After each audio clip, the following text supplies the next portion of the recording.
രാജ്യം ഇപ്പോഴും പട്ടിണി. രണ്ടാമതും മൂന്നാമതും നാലാമതും അഞ്ചാമതുള്ള രാജ്യം ഒരുപാട് മുന്നിലാണ്. ഇപ്പോൾ സൗദി അറേബ്യ, UAE, കുവൈറ്റ്, ഇവിടെയൊക്കെ ഒരുപാട് മലയാളികളും ബംഗ്ലാദേശികളും പാകിസ്ഥാനികളും ഒക്കെ ജോലി ചെയ്യുന്നുണ്ട്. ഒരുപക്ഷെ ആ ലെവലിൽ വെനസ്വേല എത്തിക്കാമായിരുന്നു, എന്നാൽ നടന്നില്ല.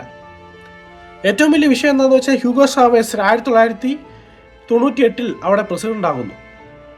അതിനുശേഷം അദ്ദേഹം 2004 ഈ ഓയിലൊക്കെ ഉപയോഗിച്ച് ഫ്രീ ഹെൽത്ത് കെയർ കൊണ്ടുവരുന്നു. അതായത് സൗജന്യ മെഡിക്കൽ ചികിത്സ, വിദ്യാഭ്യാസം, ജോലി, ഹൗസിംഗ്, അങ്ങനെ ഒരുപാട് കാര്യങ്ങൾ കൊണ്ടുവരുന്നുണ്ട് ഹ്യൂഗോ ചാവേസ്.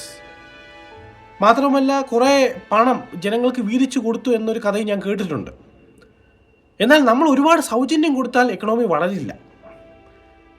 ലാസ്റ്റ് അത് നമുക്ക് തന്നെ പാരയാവുകയുള്ളൂ. അതായത് നമ്മൾ പണിയെടുത്ത് നമ്മുടെ പണം മാർക്കറ്റിൽ വിനിയോഗിച്ചാൽ മാത്രമേ എക്കണോമി വളരൂ. അല്ലെങ്കിൽ എന്ത് സംഭവിക്കുന്ന വെച്ചാൽ എക്കണോമി വളരില്ല, എക്കണോമി താഴോട്ട് പോവുകയും ചെയ്യും. ഇപ്പം നമ്മൾ തൊഴിലെടുക്കുന്ന എന്തിനാണ്? നമുക്ക് പൈസ ഉണ്ടാക്കാൻ. ആ പൈസ നമ്മൾ ചിലവാക്കണം, എന്നാലേ എക്കണോമി വളരത്തുള്ളൂ.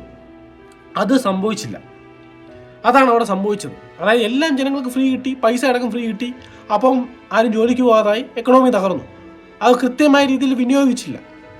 അദ്ദേഹം ചിന്തിച്ചത് നല്ല കാര്യമാണ്, അതായത് എല്ലാവർക്കും എല്ലാം ലഭിക്കുക എന്നുള്ളൊരു ചിന്തയായിരുന്നു. പക്ഷേ അത് വിപരീത ഫലമാണ് ഉണ്ടാക്കിയത്. 2013 അദ്ദേഹം ക്യാൻസർ വന്ന് മരിക്കുകയും ചെയ്തു.